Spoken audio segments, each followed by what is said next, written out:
আমাদের সবচেয়ে বেশি দিতে হয়েছে, সবচেয়ে বেশি শহীদ আমাদের হতে হয়েছে, সবচেয়ে বেশি গুমের শিকার আমাদের হতে হয়েছে। আমাদের অন্তর্বর্তী সরকারের কাছে প্রধান দাবি সবসময় রয়েছে, তারা যেন এটার বিচার অবশ্যই সুনিশ্চিত।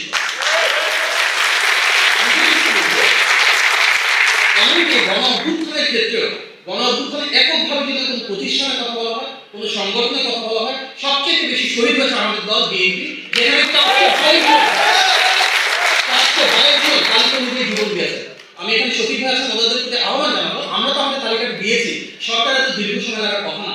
ওনাদের উচিত তারা বাংলাদেশ থেকে যারা শহীদ হয়েছে সেই তালিকা প্রবর্তন করা, এবং আমরা যেটা বারবার দাবি জানাচ্ছি প্রত্যেকটি শহীদের পরিবারের যেন যথাযথ মূল্যায়ন হয়।